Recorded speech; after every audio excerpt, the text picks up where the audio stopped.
은행에 넣어놨을 때 네. 그냥 손해본다고 보시면은 우리 집에 손해보고 있군요. 당연하죠. 저축을 했을 때 과연 1억을 모을 때까지 몇 년이 걸리냐니. 당연히 투자란 속성 자체가 리스크는 있는 거예요. 5년, 6년 뒤에 내 삶이 드라마틱하게 바뀌는 게 아니거든요. 저축에서 투자로 방향을 바꿔야 된다고 보는 거예요. 정답에 가깝다.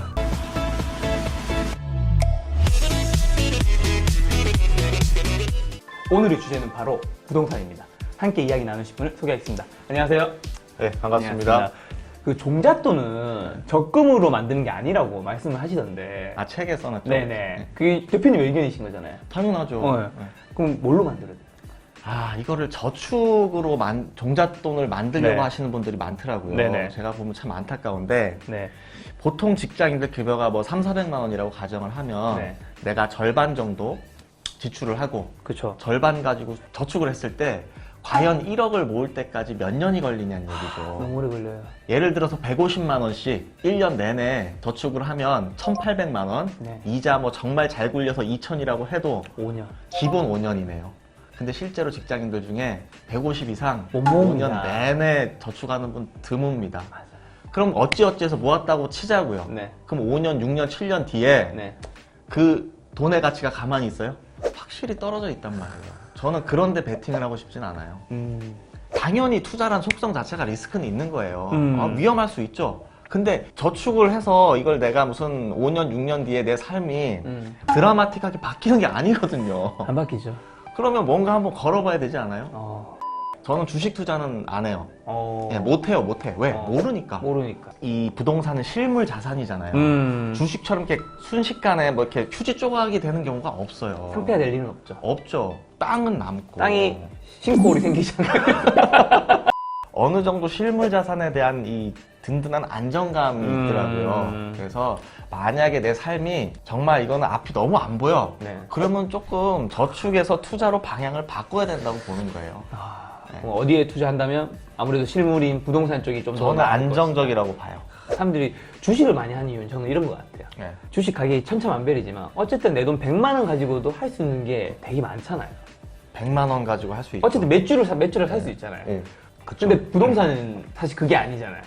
그래서 레버리지라는 게 있는 거예요. 이 부동산도 그냥 갭 투자 이런 거는 사실 전 투자도 아니라고 보거든요. 그게 무슨 투자예요. 그쵸. 전세 레버리지를 이용하는 건데 물론 저도 해봤습니다만은 돈을 벌고 못 벌고를 떠나서 그렇게 막 그 누구나 할 수 있는 투자는 저는 하고 싶지 않아요. 그럼 무슨 투자예요? 예를 들어 부동산을 조금 싸게 살 수 있는데 포커스를 맞춰야 돼요. 어떤 게 흔히 그냥 생각나시는 게 뭐가 있어요? 뭐 청약?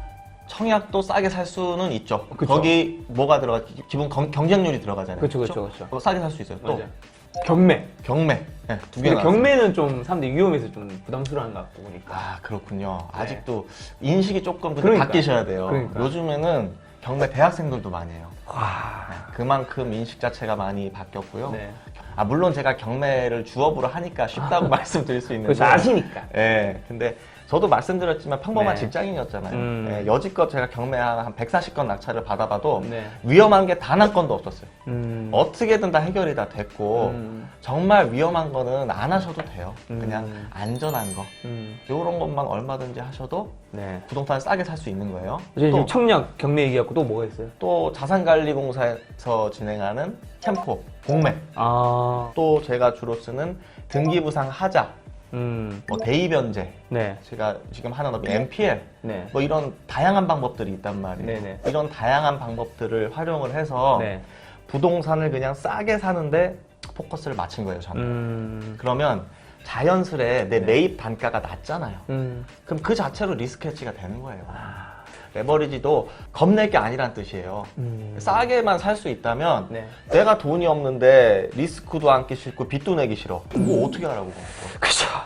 대부분은 이제 대표님처럼 그렇게 많은 걸 알지 못하면 네. 할 수 있는 게 대부분 자기 주거용 부동산을 사서 하는 거잖아요. 괜찮아요. 그럼 주거용이라고 하면 굳이 보통 빌라, 오피스텔, 그리고 아파트인 거잖아요. 근데 제가 듣기로 오피스텔과 빌라는 진짜 자기가 계속 살 거 아니면 웬만하면 사면 안 된다. 가격이 진짜 안 오른다고 하더라고요.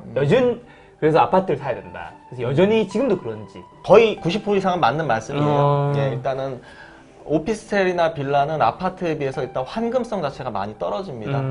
싸게 사는 것도 좋은데 네네. 이거를 내가 실거주라면 뭐 상관이 없지만 네. 투자 목적이라면 엑시트가 중요하잖아요. 그러니까요. 근데 싸게 사면 뭐해? 엑시트가 안 되는데. 맞아요. 그러면 그 의미가 없는 거예요. 그런 측면에서 봤을 때 오피스텔 빌라는 좋은 투자 방법은 자체는 아니에요. 아니다. 하지만 하지만 이 오피스텔 빌라도 싸게 살 수 있다면 또 하나 더 수익률이 나온다면 한마디로 월세로 돌린다면 그렇죠. 임대 수익률이 나온다면 그때 접근할 수 있는 거예요.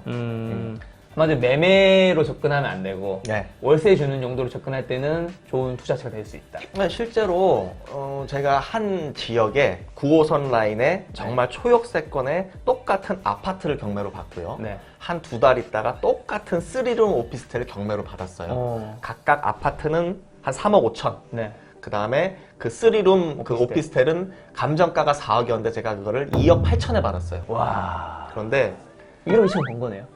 번 건 아니죠. 제가 말씀드리고 내가 그걸 팔아야지 버는 거고 그냥 장부상으로 추정치. 네, 추정치라고 추정치로 그렇게 네. 됐는데 지금도 월세를 거기서 140만 원씩 받고 있어요.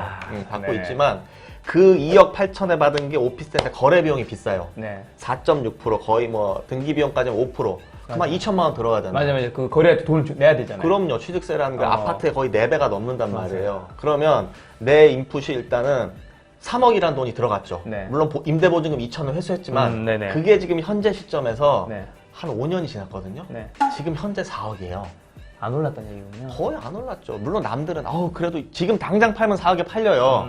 중개업소에서 이제 팔으라고 하니까. 근데 내가 안 팔죠. 왜 안 팔죠? 그냥 월세 받으시려고? 그렇죠. 일단 양도세를 내가면서 뭐하러 팔아요. 그렇죠. 네, 저는 파이프라인 좋아한다 그랬잖아요. 네네. 네. 근데 이 아파트는 네. 3억 5천에 샀던 아파트는 네. 200 더블이 7억이 된 거예요. 어떤 건지 아시겠죠? 진짜 아파트가 거의 뭐 100% 진리는 아니지만 진리는 아니지만 내 정답에 경험에 가깝다. 비춰봤을 때 정답에 가깝다. 네, 정답에 가깝다.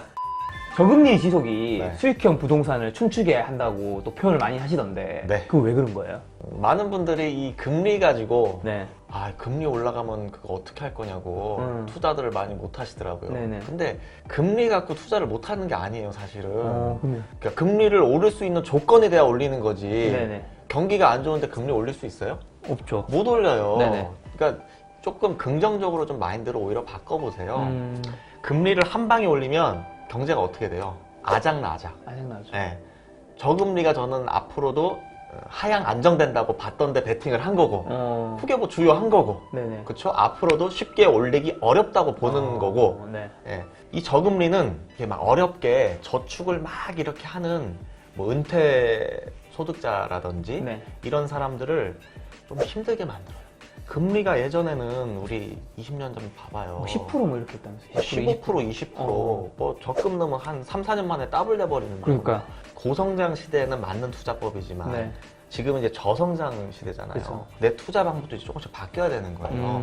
이 저금리는 일단은 내가 원금을 만드는 가만히 이거를 내가 은행에 넣어놨을 때 네. 그냥 손해본다고 보시면 될 것 같아요. 쉽게 말씀드려서.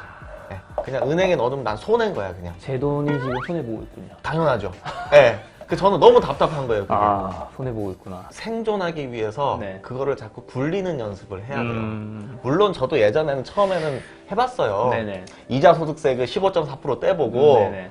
15.4%를 안 떼기 위해서 뭐 수협이나 이런데 네. 신탁을 하면 네. 1.4%의 농특세만 내면 돼요. 네네. 비과세 상품도 있단 말이에요.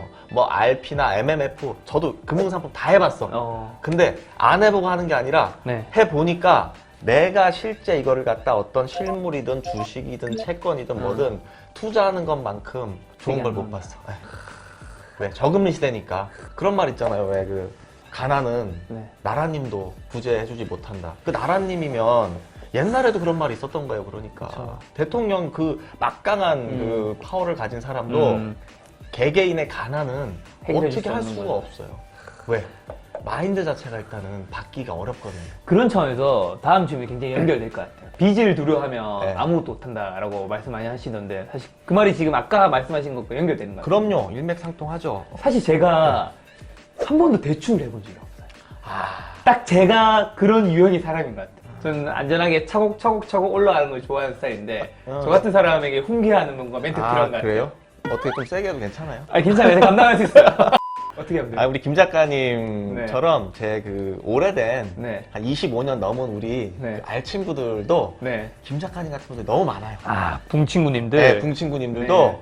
걔네들 술자리 오면은 야, 이거 나 하나 해줘 나도. 어. 딱 술자리에서 그 다음날 되면 네. 내가 뭐 예를 들어 경매 사건 번호를 하나 찍어줘. 네. 그럼 이번에 나 돈이 없어서 다음에 할게.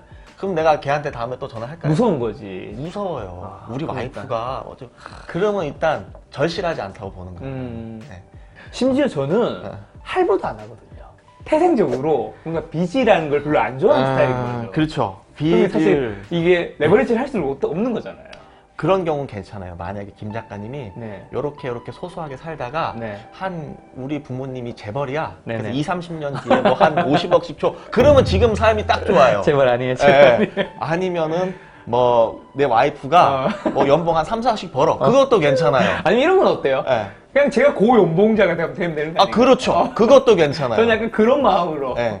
고연봉자가 돼도 좋고. 네네. 그런데 이런 모든 게 해당 사항이 없다면 없다면. 그러면 지금 레버리지를 두려워한다는 게 좋은 일이 아니라는 아, 뜻이에요. 좋은 일 아니고. 예, 투자도 종류가 수없이 많잖아요. 맞아. 무턱대고 하실 게 아니라 네. 지금부터 뭐 강의도 좋고 책도 좋고 책도 좋고. 뭐든지 좀 경험을 빨리 할 수 있게 어. 네, 내가 잃지 않는 범위 내에서 그럼 저 같은 안정지향류의 성향인 사람들은 그 수많은 것들 중에서 뭘 좀 건드리는 게 그나마 좀 잘 맞을까요? 부동산은 네. 일단 내가 가장 잘하는 지역부터 하는 게 잘하는 먼저예요. 지역. 네. 그럼 내가 가장 잘하는 지역이 어디겠어? 내가 사는 곳. 그쵸. 아까 대구, 그 인근에 네. 또 내가 몸담고 있는 직장 요 두 군데 지역에 음. 오피스텔이든 아파트건 빌라건 그 지역부터 조져 나가는 거예요 일단. 아. 네. 거기에 나오는 모든 경매, 공매 사건들을 저는 네. 먼저부터 했어요. 왜 가장 내가 잘하는 지역? 잘 아니까. 거기부터 이제 바운더리를 좀씩 넓혀가는 거죠. 파이프라인 말씀하셨잖아요. 아, 예. 파이프라인은 어떻게 좀 만들 수 있을까요? 이게 참 중요한 거잖아요. 종류가 일단 많죠. 저는 그냥 할 줄 아는 게 부동산이니까 이쪽을 포커스를 좀 맞춘 것 뿐이고 네네. 요즘 유튜브 많이 하잖아요. 맞아. 유튜브도 패시브 인컴이에요. 파이프라인이에요. 어. 그거 지금 제 아는 지인은 거의 뭐 한 100단위로 들어오던데. 저희 채널도 한 달에 100단위가 들어오고. 그죠? 예, 이게 파이프라인인 거예요. 네네. 그러면 월세 100만 원이 들어온다는 뜻은 네. 지금 수준으로 한 3억짜리 상가를 하나 갖고 계십니다. 아, 제 유튜브의 가치가 3억. 예, 현재로 그냥 봤을 때. 이것도 파이프라인이 될 수 있고 그렇네요. 인세도 마찬가지고 네네. 매년 한 권의 책을 써요. 네네. 제 목표예요. 어. 그러면 걔가 한 10년 뒤면은 책이 10권이 내 분신이 또 움직이고 있잖아요. 그렇죠. 그것도 하나의 패시브 인컴이 될 수 있을 거고요. 지금 대표님 말씀하신 두 가지는 제가 지금 되게 잘하고 있는 것 같아요. 그럼요. 예. 일단 책은 매년 2권씩 내고 있어요. 좋아요. 그러면 10년 뒤면 몇 권이야 벌써? 10년에 20권. 예. 그거 괜찮잖아요. 네. 그런 것도 있죠. 뭐 저작권이라든지 아니면 뭐 라이센스. 제 주위에 라이센스 갖고도 네. 상당한 소득을 받는 분도 계시고 네네.